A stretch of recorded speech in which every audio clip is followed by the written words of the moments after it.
Joseph Vijay எனும் நான் தமிழ்நாட்டு அரசின் முதலமைச்சராக நேர்மையானதை செய்வேன் என்றும் ஆண்டவன் மீது ஆணையிட்டு உறுதிமொழிகிறேன்.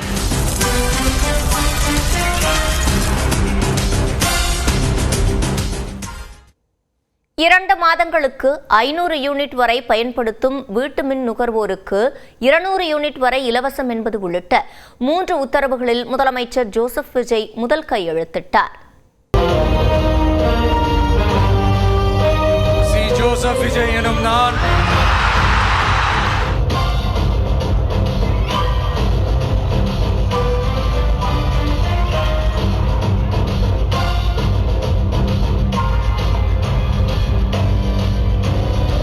தமிழ்நாட்டில் ஆட்சி அமைக்க விஜய்க்கு ஆளுநர் அழைப்பு விடுத்த நிலையில் நீலாங்கரை வீட்டிலிருந்து காலை 8 மணிக்கு பிறகு காவல்துறை வாகன பாதுகாப்புடன் புறப்பட்டு நேரு உள்விளையாட்டு அரங்கம் வந்தார்.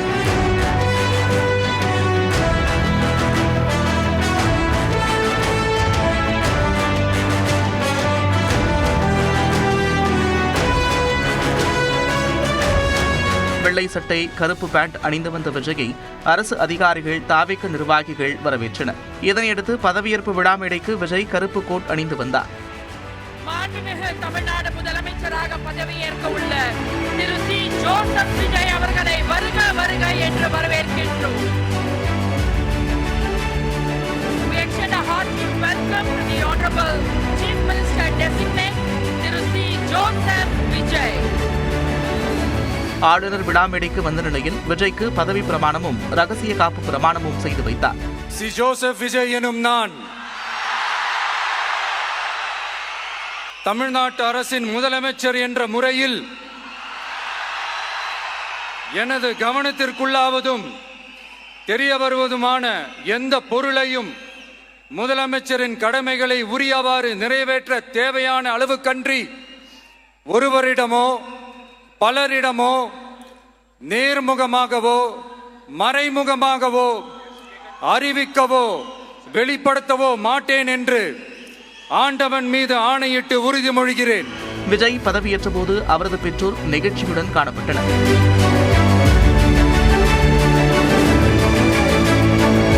விஜயை தொடர்ந்து 9 அமைச்சர்களும் அடுத்தடுத்து பதவியேற்றனர். என் ஆனந்த் என்னும் நான் சட்டப்படி அமைக்கப்பட்ட இந்திய அரசியலமைப்பின் பால் உண்மையான நம்பிக்கையும் மாறா பற்றும் கொண்டிருப்பேன் என்றும் இந்திய நாட்டின் ஒப்பில்லாத முழுமுதல் ஆட்சியும் உரிமையும் நிலைநிறுத்துவேன் என்றும் உண்மையாகவும் உளச்சான்றின்படியும் என் கடமைகளை நிறைவேற்றுவேன் என்றும் அரசியல் அமைப்பிற்கும் சட்டத்திற்கும் இணங்க நேர்முகமாகவோ மறைமுகமாகவோ வெளிப்படுத்தவோ மாட்டேன் என்று ஆண்டவன் மீது ஆணையிட்டு உறுதிமொழிகிறேன். பதவியேற்பு விழா முடிந்து ஆளுநர் புறப்பட்ட நிலையில் தாவேகாவின் தேர்தல் அறிக்கையில் இடம்பெற்றுள்ள வாக்குறுதிகளை நிறைவேற்றும் வகையில் 3 முக்கிய அரசாணைகளில் முதலமைச்சர் விஜய் கையெழுத்திட்டார்.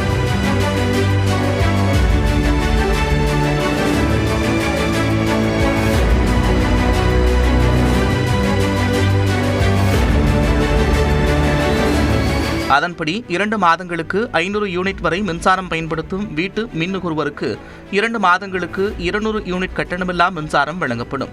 பெண்களின் பாதுகாப்பை உறுதி செய்யும் வகையில் அதிநவீன வசதிகளுடன் கூடிய சிங்கப்பெண் சிறப்பு அதிரடிப்படை உருவாக்கப்படும் என்றும் அதன் மூலம் பெண்களின் பாதுகாப்பு தொடர்பான புகார்கள் மீது விரைந்து உரிய நடவடிக்கை எடுக்கப்படும் என்றும் தெரிவிக்கப்பட்டுள்ளது.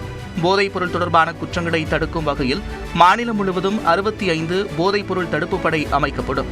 அதனைத் தொடர்ந்து மேடையில் இருந்த ராகுல் காந்தி மற்றும் விழாவில் பங்கேற்ற தொண்டர்களுடன் விஜய் செல்ஃபி எடுத்து மகிழ்ந்தார்.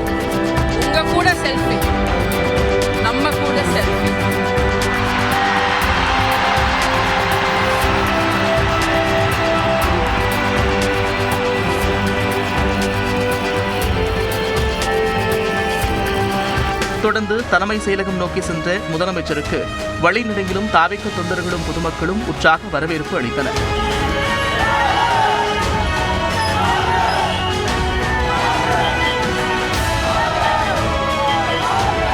தலைமைச் செயலகத்தில் காவல்துறை மரியாதையை ஏற்றுக்கொண்ட முதலமைச்சர் பின்னர் தனது அறைக்கு சென்று பொறுப்பேற்றார்.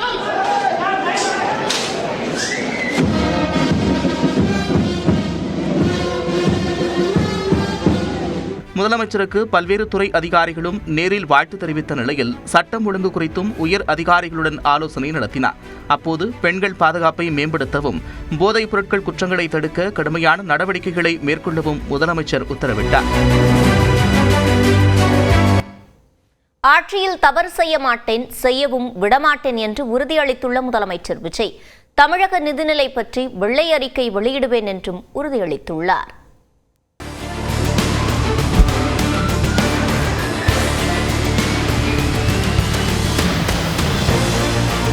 எல்லாருமா சேர்ந்து ஒரு ஃப்ரெஷ் கவர்னன்ஸ், ஒரு நியூ கவர்னன்ஸ் ஒன்று கொடுப்போம். This is a new beginning.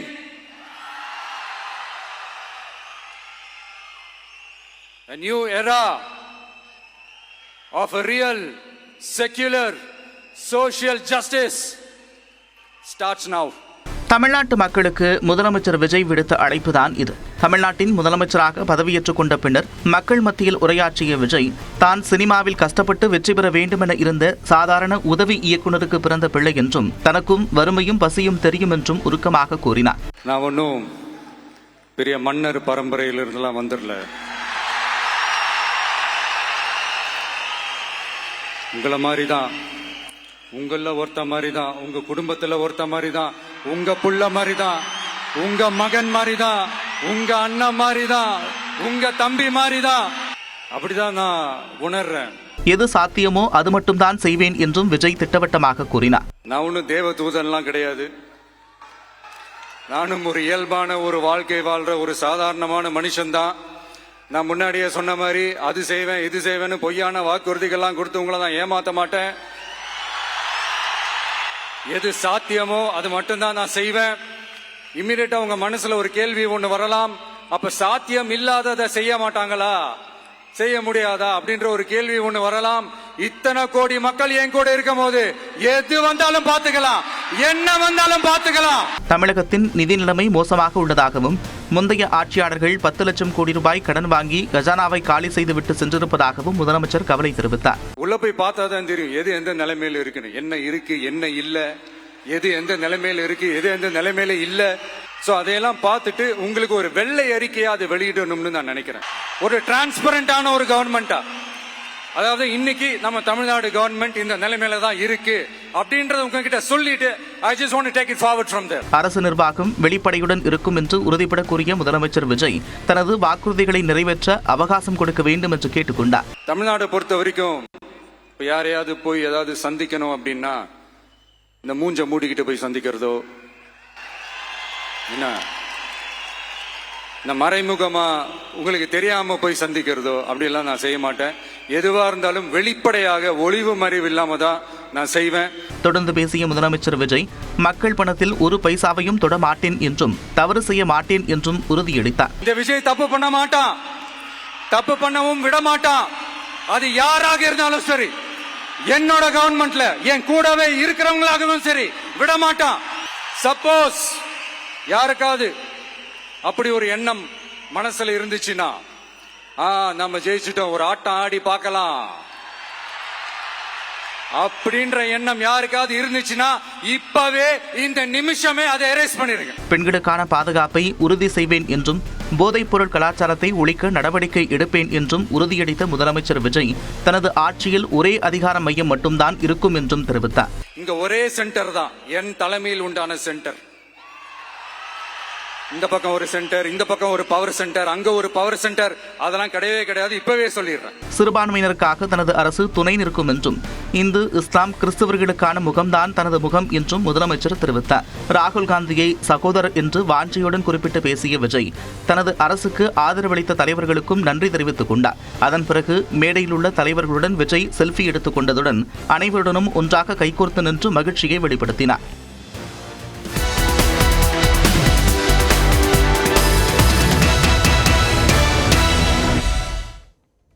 தொடர்ந்து காலை விரைவு செய்திகளை பார்க்கலாம். திருவாரூர் மாவட்டத்தில் வரும் 14ஆம் தேதி வரை கனமழை முதல் மிக கனமழை பெய்ய வாய்ப்புள்ளதாக ஆரஞ்சு நிற எச்சரிக்கை விடுக்கப்பட்டிருப்பதாக மாவட்ட ஆட்சியர் மோகனசுந்தரம் தெரிவித்துள்ளார். முன்னெச்சரிக்கை நடவடிக்கையாக அதிகாரிகள் அனைவரும் தலைமையிடத்திலேயே தங்கியிருக்க உத்தரவிடப்பட்டுள்ளது. மீனவர்கள் கடலுக்கு செல்ல வேண்டாம் என்றும் மின்கம்பங்கள் மற்றும் பலவீனமான மரங்களுக்கு அருகில் மக்கள் செல்ல வேண்டாம் என்றும் ஆட்சியர் கேட்டுக் கொண்டுள்ளார்.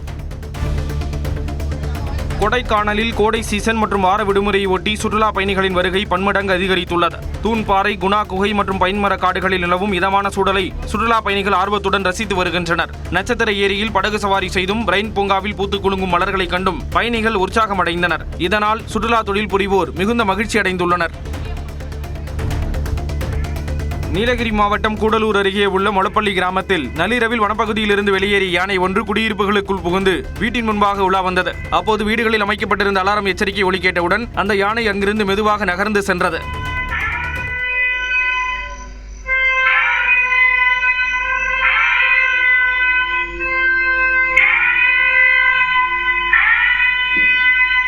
இதனால் அப்பகுதியில் பரபரப்பு ஏற்பட்டுள்ள நிலையில் வனத்துறையினர் யானையை வனப்பகுதிக்குள் அனுப்பினர். பள்ளிக்கோடை விடுமுறை மற்றும் ஞாயிற்றுக்கிழமை விடுமுறை தினம் காரணமாக திருவண்ணாமலை மாவட்டம் அண்ணாமலையார் கோவிலில் பல்லாயிரக்கணக்கான பக்தர்கள் குவிந்தனர். வெளி மாநிலங்களிலிருந்தும் வெளிநாடுகளிலிருந்து வந்திருந்த பக்தர்கள் ராஜகோபுரம் மற்றும் அம்மணியம்மன் கோவில் கோபுரம் வழியாக வந்து அண்ணாமலையார், உண்ணாமலை அம்மனை தரிசனம் செய்தனர். அவர்கள் சுவாமியை தரிசனம் செய்ய 5 மணி நேரத்திற்கும் மேலாக காத்திருக்கும் நிலை ஏற்பட்டது. மேற்கு தொடர்ச்சி மலைப்பகுதிகளில் பெய்து வரும் கோடை மழையால் முல்லைப்பெரியாறு அணைக்கு நீர்வரத்து அதிகரித்துள்ளது. முன்னதாக மழையின்மை காரணமாக நீர்வரத்து குறைந்து அணையின் நீர்மட்டம் 110 அடியாக சரிந்திருந்தது. தற்போது நீர்பிடிப்பு பகுதிகளில் பெய்து வரும் மழையால் அணைக்கு நீர்வரத்து வினாடிக்கு 758 கனஅடியாக உயர்ந்தது. இதனால் நீர்மட்டம் 111.25 அடியாக உயர்ந்துள்ளது. இதனால் தேனி, மதுரை, திண்டுக்கல், சிவகங்கை, ராமநாதபுரம் மாவட்ட விவசாயிகள் மகிழ்ச்சியடைந்துள்ளனர்.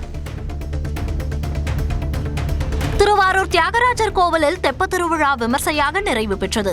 தியாகராஜர் கோவிலில் தெப்பத் திருவிழா கடந்த 8ஆம் தேதி தொடங்கி 3 நாட்கள் நடைபெற்றது. இந்நிலையில் தெப்பத் திருவிழாவின் நிறைவு விழாவையொட்டி தெப்ப உற்சவத்தில் சிறப்பு அலங்காரத்தில் பார்வதி, கல்யாண சுந்தரர் எழுந்தருளினர். வண்ண விளக்குகளால் அலங்கரிக்கப்பட்ட தெப்பத்தில் இசை கச்சேரியுடன் தண்ணீர் மிதந்து வரும் அழகுமிகு காட்சியை காண ஆயிரக்கணக்கான பக்தர்கள் 4 கரைகளிலும் திரண்டனர். கொடைக்கானலில் வனத்துறை கட்டுப்பாட்டில் உள்ள சுற்றுலா தலங்களுக்கு செல்லும் நுழைவாயிலில் QR கோடு மூலம் கட்டணம் வசூலிப்பதில் ஏற்படும் தாமதத்தால் சுமார் 10 கிலோமீட்டர் தூரத்திற்கு வாகனங்கள் அணிவகுத்து நின்றன.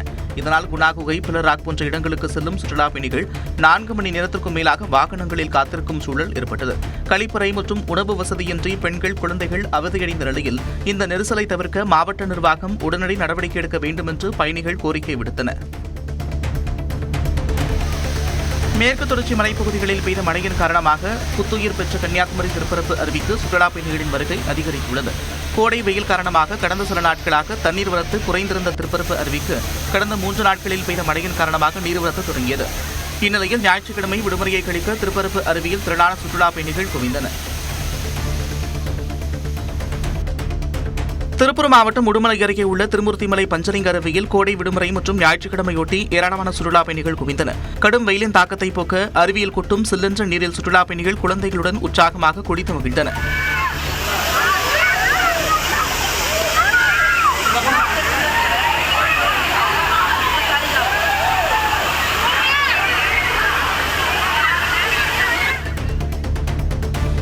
நீலகிரி மாவட்டம் உதகை அரசு ரோஜா பூங்காவில் கோடை சீசனை முன்னிட்டு 4000த்திற்கும் மேற்பட்ட ரகங்களில் பல வண்ண மலர்கள் பூத்து குலுங்குகின்றன. குறிப்பாக பூங்காவின் நுழைவாயில் பகுதியில் பூத்துள்ள பச்சை நிற ரோஜாக்கள் சுற்றுலா பயணிகளை பெரிதும் கவர்ந்துள்ளன. தமிழகம் மற்றும் அண்டை மாநிலங்களிலிருந்து வருகை தந்துள்ள ஆயிரக்கணக்கான சுற்றுலா பயணிகள் இந்த அபூர்வ வகை பச்சை ரோஜாக்களை வியப்புடன் பார்த்து புகைப்படம் எடுத்து மகிழ்கின்றனர். புதுச்சேரி உழவர்கரை பகுதியில் உள்ள புனித ஜெயராக்கினி அன்னை ஆலயத்தின் தேர் பவனி கோலாகலமாக நடைபெற்றது. புனித ஜெயராக்கினி அன்னை ஆலயத்தின் 11ஆம் ஆண்டு பெருவிழா கடந்த 1ஆம் தேதி கொடியேற்றத்துடன் தொடங்கியது. பெருவிழாவின் முக்கிய நிகழ்வான தேர் பவனியை முன்னிட்டு சிறப்பு திருப்பலிகள் நடைபெற்றன. இதைத் தொடர்ந்து உழவர்கரை ரெட்டியார்பாளையம் பகுதியில் முக்கிய சாலைகள் வழியாக செண்டை மேளம் முழங்க சென்ற ஊர்வலத்தை கிறிஸ்துவர்களுடன் இந்துக்களும் மெழுகுவர்த்தி ஏந்தி மாதாவை வழிபட்டனர்.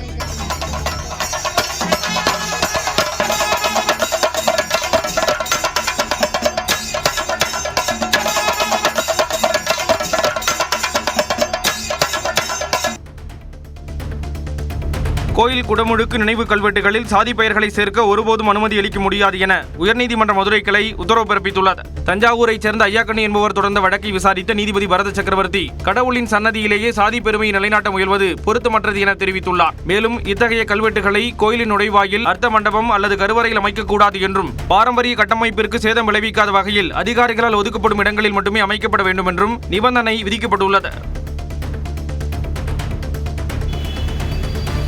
திருவண்ணாமலையில் பிரேக் பிடிக்காத அரசு பேருந்து ஆட்டோ மீது மோதி விபத்துக்குள்ளானது. பணிமனையிலிருந்து புறப்பட்ட பேருந்து பழைய பேருந்து நிலையத்திற்குள் நுழை முற்பட்ட போது பிரேக் செயலிழந்தது. பேருந்து நிலையத்திற்குள் நுழைந்தால் கூட்டத்தில் விபத்து ஏற்படும் என உணர்ந்த ஓட்டுநர் நடராஜன் சாதுரியமாக பேருந்தை திருப்பினார். அப்போது அங்கிருந்து சாலை தரப்பில் மோதி நிறுத்த முயன்ற நிலையில் அவ்வழியாக வந்த ஆட்டோ மீது மோதியது. இதனால் அப்பகுதியில் சற்று நேரம் போக்குவரத்து பாதிக்கப்பட்டது.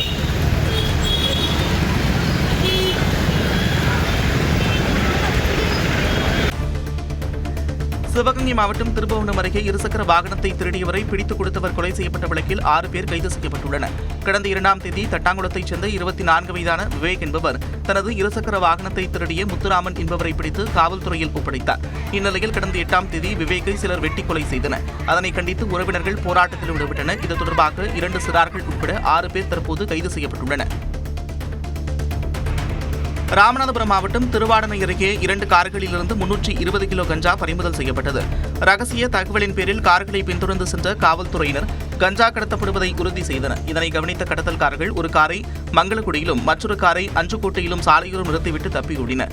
இதனையடுத்து கார்களில் மூட்டை மூட்டையாக இருந்த 3,20 லட்சம் ரூபாய் மதிப்பிலான கஞ்சாவை பறிமுதல் செய்த காவல்துறையினர் இலங்கைக்கு கடத்த திட்டமிடப்பட்டதா என்று விசாரிக்கின்றனர்.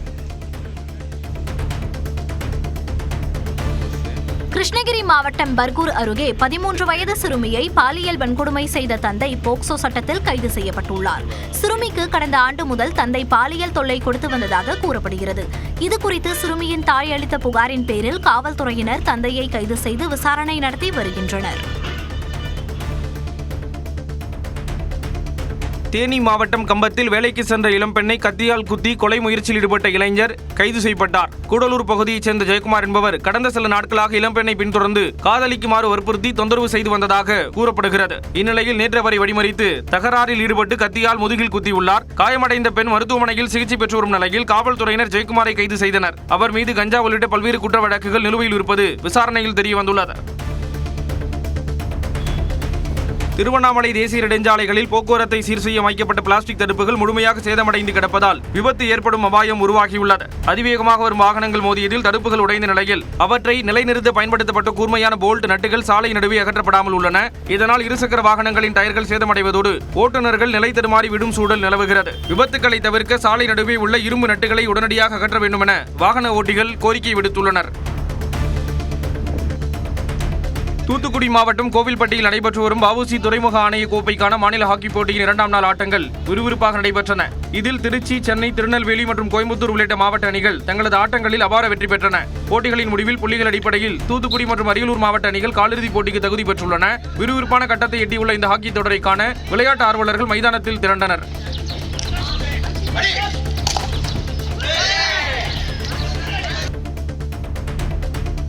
தேனி மாவட்டம் கம்பம் அருகே போதை மாத்திரைகளை வைத்திருந்த 2 கைது செய்யப்பட்டனர். ஏடரசு கோவில் பகுதியில் ரோந்து பணியில் ஈடுபட்டிருந்த காவலர்கள் சந்தேகத்தின் பேரில் நடத்திய சோதனையில் தடை செய்யப்பட்ட போதை மாத்திரைகள் பறிமுதல் செய்யப்பட்டன. விசாரணையில் கைதானவர்களில் ஒருவர் மெடிக்கல் நடத்தி வரும் சரவணகுமார் என்பதும் மற்றொருவர் கூடலூரைச் சேர்ந்த தினேஷ்குமார் என்பதும் தெரியவந்தது. இருவரையும் காவல்துறையினர் நீதிமன்ற காவலுக்கு உட்படுத்தினர்.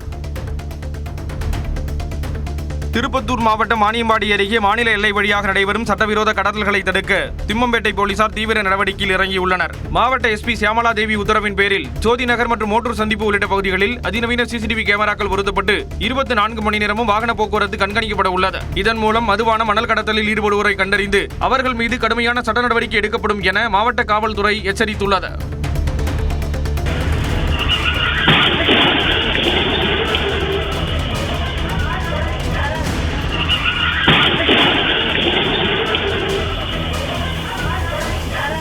ராணிப்பேட்டை மாவட்டம் அரக்கோணம் அருகே சேந்தமங்கலம் ரயில்வே கேட் பகுதியில் 2 கார்கள் நேருக்கு நேர் மோதி விபத்துக்குள்ளானது. இதில் சோளிங்கர் கோயிலுக்கு சென்று திரும்பிய காஞ்சிபுரத்தைச் சேர்ந்த சரவணன் குடும்பத்தினர் மற்றும் வேலூரைச் சேர்ந்தவர்கள் உட்பட 6 பேர் பலத்த காயமடைந்தனர். அவர்கள் திருவள்ளூர் அரசு மருத்துவமனையில் அனுமதிக்கப்பட்ட நிலையில் வேலூரைச் சேர்ந்த குமார் சிகிச்சை பலனின்றி உயிரிழந்தார். விபத்து தொடர்பாக காவல்துறையினர் வழக்கு பதிவு செய்து விசாரணை மேற்கொண்டு வருகின்றனர்.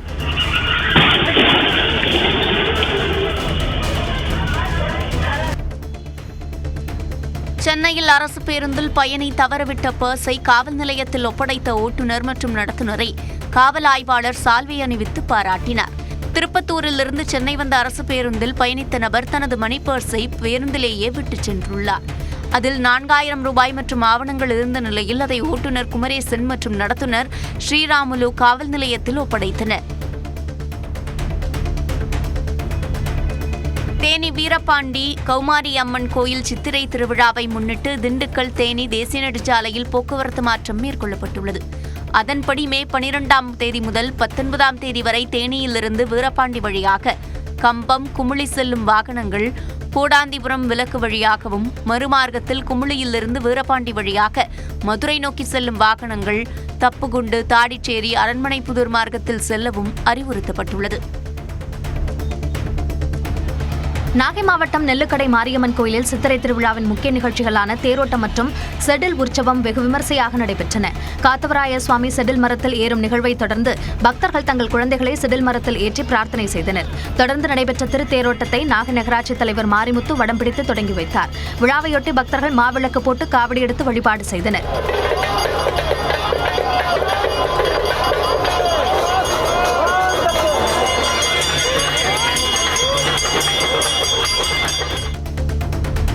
கோவை அரசு மருத்துவமனையில் அனுமதிக்கப்பட்டிருந்த இளைஞர் மூளைச்சாவு அடைந்ததால் உடல் உறுப்புகள் தானமாக வழங்கப்பட்டன. ஈரோடு மாவட்டம் வெள்ளக்கோவில் பாளையத்தைச் சேர்ந்த கார்த்திக்குமார் என்ற 27 வயது இளைஞர் கடந்த வியாழக்கிழமை இருசக்கர வாகனத்தில் சென்றபோது நிலை தடுமாறி கீழே விழுந்தார். இதில் பலத்த காயமடைந்த அவர் கோவை அரசு மருத்துவமனையில் அனுமதிக்கப்பட்டிருந்தார். அங்கு அவர் மூளைச்சாவு அடைந்ததால் சிறுநீரகம், கண்கள் உள்ளிட்டவை தானமாக வழங்கப்பட்டன. இதையடுத்து கார்த்திக்குமார் உடலுக்கு அரசு மரியாதை செலுத்தப்பட்டது. கொடைக்கானல் அருகே பெருமாள்மலை பகுதியில் குடிநீர் தட்டுப்பாட்டை கண்டித்து பொதுமக்கள் சாலை மறியலில் ஈடுபட்டனர். அடுக்கம் ஊராட்சிக்கு உட்பட்ட பெருமாள்மலை பகுதியில் கடந்த 10 நாட்களாக முறையாக குடிநீர் விநியோகம் செய்யப்படவில்லை என பொதுமக்கள் குற்றம் சாட்டினர். பலமுறை புகார் அளித்தும் நடவடிக்கை எடுக்கப்படவில்லை என தெரிவித்து 30க்கும் மேற்பட்ட பெண்கள் காலிக்குடங்களுடன் வத்தலகுண்டு பிரதான மலைச்சாலையில் மறியலில் ஈடுபட்டனர். இதனால் சாலையின் இருபுறங்களிலும் வாகனங்கள் நீண்ட வரிசையில் நின்று போக்குவரத்து கடுமையாக பாதிக்கப்பட்டது.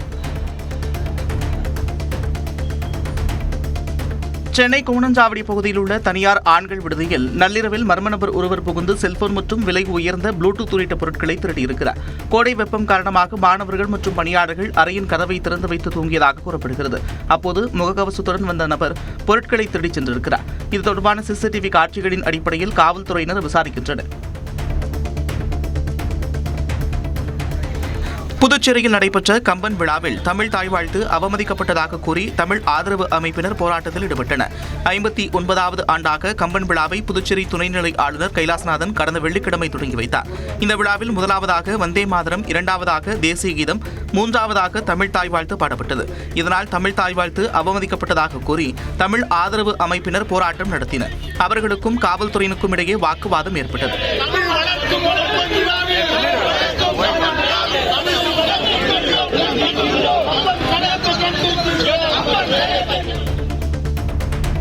மதுரை மாவட்டம் திருமங்கலம் அருகே பணிக்கு சென்ற தலைமை காவலர் சாலை விபத்தில் உயிரிழந்தார். திருப்பாலை காவல் நிலையத்தில் பணிபுரிந்து வந்த சரவணகுமார் தனது இருசக்கர வாகனத்தில் 4 வழிச்சாலையில் சென்று கொண்டிருந்தார். மரவன்குளம் கண்மாய் அருகே சென்றபோது லாரியை முந்த முயன்ற சரவணகுமார் நிலை தடுமாறி சாலையின் நடுவே இருந்த எச்சரிக்கை பலகை மீது மோதினார். இதில் தலையில் பலத்த காயமடைந்த அவர் சம்பவ இடத்திலேயே உயிரிழந்தார். விபத்து குறித்து காவல்துறையினர் விசாரணை நடத்தி வருகின்றனர். சிவகங்கை மாவட்டம் தாயமங்கலம் முத்துமாரியம்மன் கோவிலில் பூஜை செய்வது தொடர்பாக பங்காளிகளுக்கிடையே மோதல் ஏற்பட்டுள்ளது.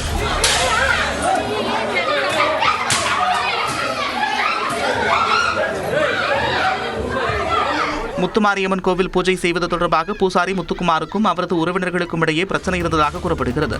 இந்நிலையில் ஞாயிற்றுக்கிழமை காலை வழக்கம் போல பூஜை நடந்து கொண்டிருந்த போது முத்துக்குமாரை அவரது உறவினர்கள் தாக்கியுள்ளனர்.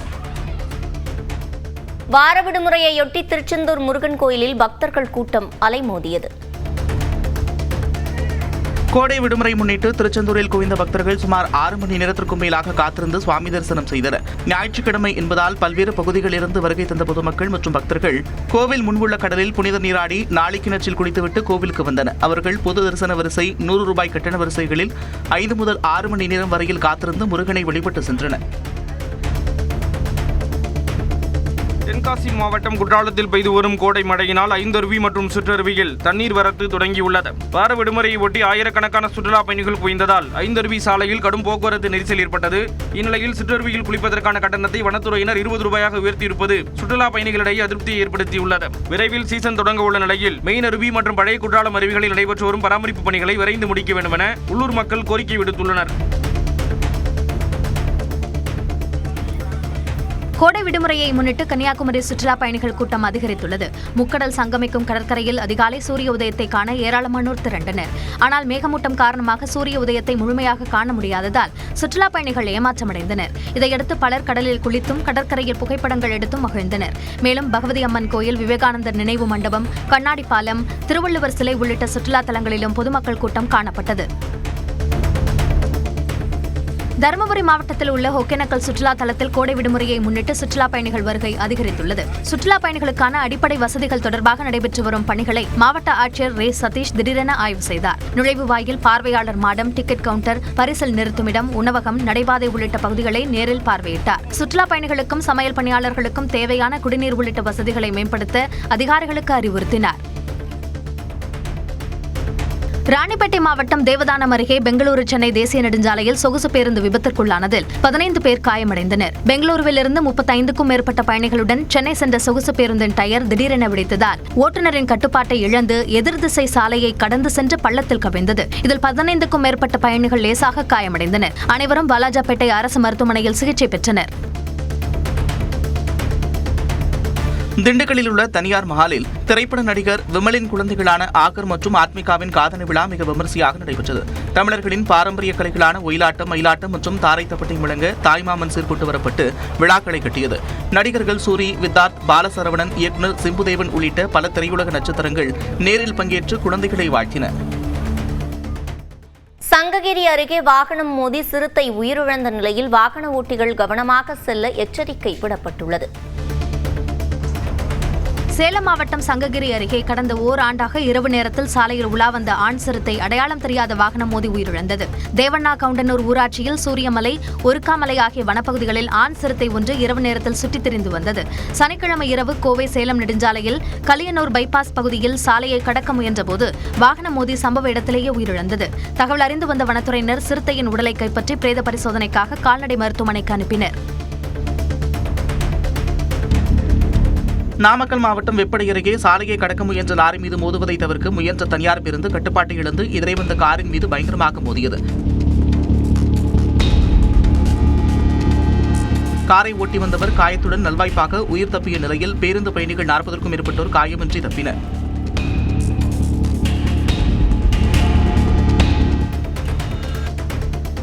சென்னை அடுத்த பூந்தமல்லியில் ஒடிசாவிலிருந்து கஞ்சா கடத்தி வந்த இளைஞரை காவல்துறையினர் கைது செய்தனர். பூந்தமல்லி பைபாஸ் சாலை பகுதியில் கண்காணிப்பில் ஈடுபட்ட காவலர்கள் சந்தேகிக்கப்படும் வகையில் நின்றிருந்த நபரை பிடித்து விசாரித்தனர். அப்போது அவர் வடபழனியைச் சேர்ந்த தாமோதரன் எனவும் ஒடிசாவிலிருந்து கஞ்சாவை கொண்டு வந்து பூந்தமல்லி பகுதியில் விற்பனை செய்ததும் தெரியவந்தது. இதையடுத்து அவரை கைது செய்து 10 கிலோ கஞ்சாவை பறிமுதல் செய்தனர். செங்கல்பட்டு மாவட்டம் பர்னூர் சுங்கச்சாவடி அருகே இருசக்கர வாகனத்தில் சென்ற அண்ணன் தம்பி இருவர் கார் மோதி உயிரிழந்தனர். மதுராந்தகம் பகுதியைச் சேர்ந்த பிருத்திவிராஜ் மற்றும் கவியரசன் ஆகிய இருவரும் ஜிஎஸ்டி சாலையில் சென்றபோது அதிவேகமாக வந்த கார் கட்டுப்பாட்டை இழந்து அவர்கள் மீது மோதியது. இந்த விபத்தில் பிருத்திவிராஜ் சம்பவ இடத்திலேயே உயிரிழந்த நிலையில் பலத்த காயமடைந்த கவியரசன் மருத்துவமனை செல்லும் வழியில் உயிரிழந்தார். காவல்துறையினர் கார் ஓட்டுநரை கைது செய்து விசாரணை நடத்தி வருகின்றனர். வேலூர் மாவட்டம் காட்பாடி அடுத்த பொன்னை பகுதியில் தலைமை காவலருடன் தகராறில் ஈடுபட்ட திமுக பிரமுகர் மீது வழக்கு பதிவு செய்யப்பட்டுள்ளது. பொன்னை மருத்துவமனை சாலையில் தலைமை காவலர் பாஸ்கர் உள்ளிட்டோர் வாகன சோதனையில் ஈடுபட்டிருந்த போது இருசக்கர வாகனத்தில் மதுபோதையில் வந்த திமுக நிர்வாகி பவுல் என்ற ஜெய்சங்கரிடம் விசாரணை நடத்தினர். அப்போது தலைமை காவலர் பாஸ்கருடன் வாக்குவாதத்தில் ஈடுபட்ட ஜெய்சங்கர் தகாத வார்த்தைகளால் பேசியதாக கூறப்படுகிறது. இது தொடர்பான வீடியோ வெளியான நிலையில் ஜெய்சங்கர் மீது வழக்கு பதிவு செய்யப்பட்டுள்ளது. சேலம் மாவட்டம் சங்ககிரி அருகே கேரளாவிலிருந்து டெல்லி நோக்கி 5 லட்சம் ரூபாய் மதிப்பிலான அன்னாசி பழங்களை ஏற்றி சென்ற லாரி கட்டுப்பாட்டை இழந்து சாலையில் கவிழ்ந்து விபத்துக்குள்ளானது. தங்கையூர் பேருந்து நிறுத்தம் அருகே நடந்த விபத்தில் ஓட்டுநர் ரோகன் உட்பட இருவர் நல்வாய்ப்பாக சிறு காயங்களுடன் உயிர் தப்பினர். தீயணைப்புத் துறையினர் காயமடைந்தவர்களை மீட்டு சிகிச்சைக்காக மருத்துவமனைக்கு அனுப்பி வைத்ததோடு கவிழ்ந்த லாரியை அப்புறப்படுத்தி போக்குவரத்தை சீர் செய்தனர். சிதம்பரம் அண்ணாமலை பல்கலைக்கழகத்தின் விடுதியில் முதலாம் ஆண்டு கல்லூரி மாணவி தூக்கிட்டு தற்கொலை செய்து கொண்ட சம்பவம் பரபரப்பை ஏற்படுத்தியுள்ளது. நாகை மாவட்டத்தைச் சேர்ந்த நிஷா என்ற மாணவி பல்கலைக்கழக வளாகத்தில் உள்ள பெண்கள் விடுதியில் தங்கி படித்து வந்தார். இவர் செமஸ்டர் தேர்வில் தேர்ச்சி ஆகாமல் இருந்ததால் தற்கொலை செய்து கொண்டதாக கூறப்படுகிறது. இதுகுறித்து பல்கலைக்கழக நிர்வாகம் அளித்த புகாரின் பேரில் காவல்துறையினர் விசாரணை நடத்துகின்றனர்.